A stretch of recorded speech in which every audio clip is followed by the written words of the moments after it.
kind of interesting. Luke Scott basically has been the Orioles DH for several years, and he's got somewhat of a ritual that he goes through between at-bats. Let's join Luke Scott.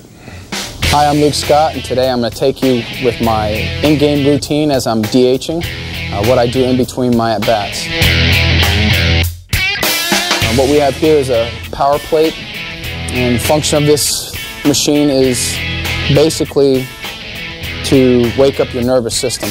It gets a little blood flow. It's in your legs and your core. You can do all these exercises that you have here on this chart to kind of target different areas of your body, your legs, your core, your shoulders. I usually jump on it and keep my legs loose. And I'll jump rope on this little rubber mat right here as I'm watching the game. I have a good shot of the game, kind of know where I'm at in the lineup, or where we're at in the lineup as far as my turn to come up. So it kind of gives me an idea how much time I have. So I'll be sitting here, jumping rope. Usually I do around 50 to 100. Kind of keep my my circulation going. Depending on how I feel that day, I'll go and if I need to loosen up my hips, I'll use these bands that we have right here. What it does is, you can do side steps with them. You can go backwards, go forwards, or you can, get up next to a door or something like that and kind of work your hip flexors. Anything that you can do to stay loose, because if you're sitting on the bench not doing anything, your muscles tighten up. It's a long season, and so you want to try and keep yourself healthy in a position that you're not going to pull muscles or blow out.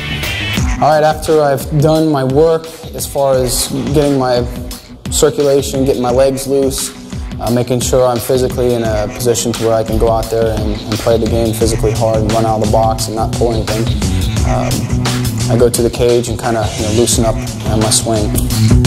And what I'll do is usually I'll have my tee and everything set up. I'll have a bat. I just have my tee work set up, and I have a little routine that I do to kind of make sure I know where my swing is mechanically. As I'm getting ready to hit, I'm listening to Fred Manfred and Joe Angel on the radio, so I have an idea how much time I got before I hit. And me personally, I like to start off with the high tee away from me, and I take my swings and just work on hitting the ball hard on the backspin towards the other side of the field. And I just take a couple of these, and then I'll set it down more in the zone. And the purpose of the high tee is for me to make sure that my swing is going from high to low, not from low to high. We go to the next step, which is the on-deck circle. After we've done our prep, this is the next step. We've done our physical prep as far as getting body ready, getting blood flow going, and getting the body warmed up, and then mechanically working on the swing. And then here's where the mental stuff comes in. Everything else has been taken care of, and now we just basically what I'm focusing on.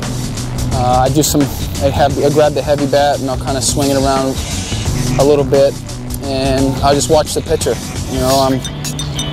I'll be here and I'll just kind of watch for his release point, work on my breathing, how I'm going to be at the plate, work on taking a deep breath, kind of slowing myself down, getting myself ready for this at bat, and get an idea of what he's going to do. Situation will dictate a lot. Runners in scoring position, score of the game, how early in the game or late in the game it is, who I'm facing, and basically I have a plan. I have a plan that's going to that I'll take with me into that box. Now, whether everything goes to where he's going to pitch me that according to plan, I don't know. But at least I'm not going up there just blind or just kind of swinging at whatever. And we just the chess match begins.